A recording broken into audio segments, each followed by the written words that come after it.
Alors les enfants, aujourd'hui nous allons prendre la suite du livre de Jonas. Rappelez-vous, Jonas a été jeté à la mer et avalé par un gros poisson.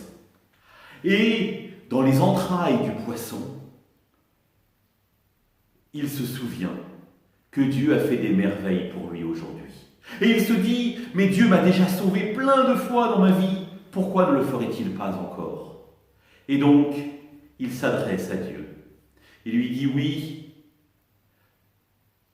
Seigneur, j'ai besoin de ta présence pour vivre. Je me rends compte que quand je n'obéis pas à ce que tu me demandes, c'est un chemin de mort pour moi qui m'arrive.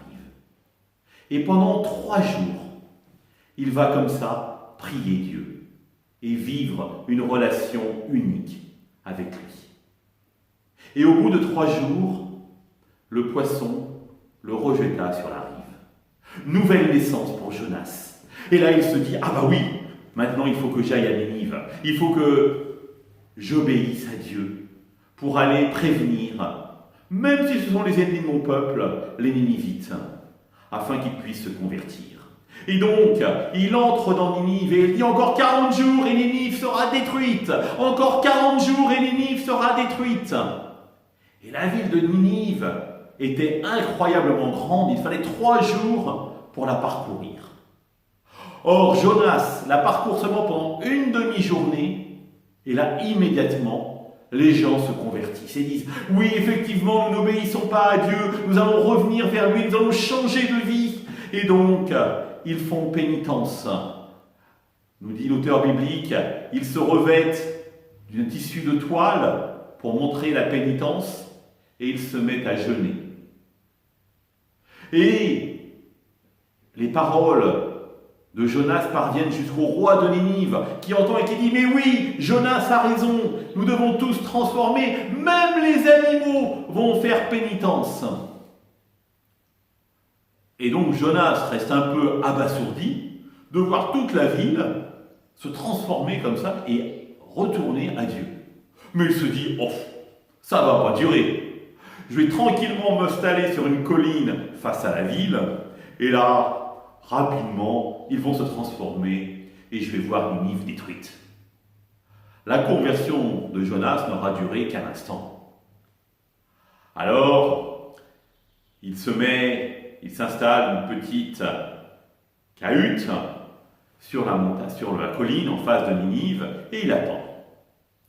Mais il fait chaud. Il fait très chaud. Heureusement, la nuit tombe, Jonas s'endort, et le lendemain, il a la joie de voir qu'il y a une plante qui a poussé le long de sa cahute et donc qui va le protéger du soleil pendant toute la journée. Jonas est le plus heureux des hommes et en plus il attend la destruction de ses ennemis. Quand le soleil est à son zénith, il fait vraiment chaud, mais Jonas est protégé par la plante. Mais les habitants de Ninive continuent à se convertir. Alors ça pose question à Jonas. Et il se dit, non, ça ne va pas durer, ne nous inquiétons pas. Et il s'endort pour la nuit. Le lendemain matin, la plante est morte. Il n'a plus de protection. Alors là, il se râle vers Dieu en disant, mais comment se fait-il que les plantes soient mortes? Seigneur, tu arrêtes de me protéger. Et Dieu se met à lui parler.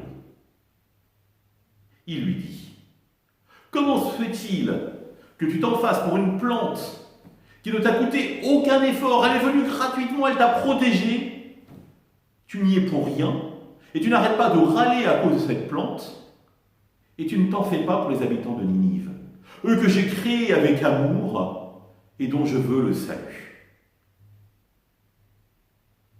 Quelle leçon pour Jonas? Quelle leçon pour nous? Alors, sommes-nous vraiment prêts à regarder comme Dieu les autres, avec amour, avec le regard même de Dieu? Oui, Dieu aime tous les hommes et veut les rencontrer. Et toi aussi. À demain les enfants!